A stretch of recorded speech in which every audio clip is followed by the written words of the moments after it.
તમારે કાયદો વ્યવસ્થા જાળવો અમને કોઈ વાંધો નથી. ધક્કા મુક્કી કરીને જાણી જોઈને તમે શું સાબિત કરવા માંગો છો ભાઈ? ડરાવવા માંગો છો, સીન સપાટા કરવા માંગો છો? એ ડરાવવાવાળા લોકો નથી. અમારા આદિવાસીઓ છે ને, અંગ્રેજો સામે પણ લડ્યા છે. ક્યારેય ગુલામી અમે સ્વીકાર નથી કરી. કોઈના મગજમાં એવો ધુમાડો હોય તો કાઢી નાખજો. તમને અહીંયા આટલા બધા દારૂના બુટલેગરોને તમે પરમિશન આપ્યા છે, કેમ અટકાવતા નથી? નામો આપો. કાળીઓ, ભૂરીઓ, લાલીઓ, ભોલીઓ આપો કે નામો? બંધ કરી દેજો. 10 પેટીના 5 લાખ, 20 પેટીના 10 લાખ હપ્તા તમારા કોણ કોણ લે છે બધી યાદી છે ભાઈ. સમજ પડે છે ને? આટલો બધો તમે અહીંયા ગરીબો મજૂરો પરથી દંડ ઉઘરાવો છો વગર જોઈતો. તો આ ખાડા પડ્યા છે એના પર FIR કરો ને. લાયસન્સ નથી, આરસી નથી, વીમો નથી, એમ કરીને તમે દંડ 4-4 હજારના દંડ ફટકારો છો મજૂરિયાને. ખાડા પડ્યા છે અધિકારી પર ને કોન્ટ્રાક્ટર પર કેમ FIR નથી કરતા ભાઈ? એ તમારા ફરજમાં નથી આવતું. આજુબાજુના મજૂરોને ચોકડી પર રોકીને કલેક્ટરશ્રીને, DDO શ્રીને અને નિયામક DRT ને 5 તાલુકાના TDO ને બોલાવો. ધારાસભ્ય સમેત બધી પ્રજા આવી છે. અમારે રજૂઆત કરવાની છે. અમારે કોઈ બીજી મગજમારી નથી.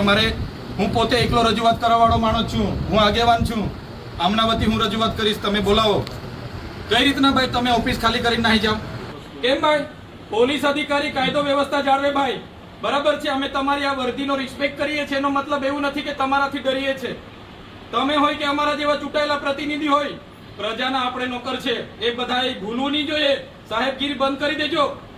બરાબર, નોકરું કરવું હોય તો હરકા કરો બધા. અમે પણ પ્રજાના નોકર છે. અમને પણ પ્રજાના ટેક્સથી પૈસા મળે છે. ને આ કલેક્ટર કચેરી કોઈના બાપની જાગીર નથી ભાઈ. આ પ્રજાની સેવા માટેની ઓફિસ છે. કેમ આવા દેવામાં નથી આવતા અમને? આટલો મોટો ભ્રષ્ટાચાર થયો છે, કઈ નિરાકરણ આવ્યું છે? અહીંયા ધરણા પર બેઠા હતા બોર્ડની નીચે. શું થયું? આટલી બધી નુકસાની થઈ છે ખેડૂતોની. કોણ સર્વે કરવા આવ્યું છે? કોઈ આવ્યું છે સર્વે કરવા? એટલે પોલીસ અધિકારીઓને મારી નમ્ર વિનંતી છે, અમે વેલ ગ્રેજ્યુએટ લોકો છે. અધિકારો માટે અમે લડીશું. બરાબર? અમે આ સીન સપાટાને લાકડી લાઠીચાર્જ બાઠીચાર્જથી ડરવાવાળા લોકો નથી.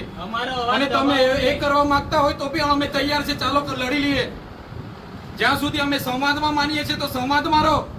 કોઈના મગજમાં બીજો ધુમાડો હોય ને, તમારો બધાનો પગાર સરકાર પ્રજાના ટેક્સથી આપે છે. કોઈના કમલમમાંથી પગાર નથી આવતો. કેમ ભાઈ સભ્ય નોંધણી અધિકારીઓ કરે છે? કોણે કીધું? કયો પરિપત્ર છે? બતાવો અમને. એટલા માટે કેમ છો અહીંયા collector Shri Narmada, DDO Shri Narmada, DRT નિયામક શ્રી અને 5 તાલુકાના TDO હશે તો જ અમે ખુલાસો આપીશું. અમે બધા પુરાવા લઈને આવ્યા છે.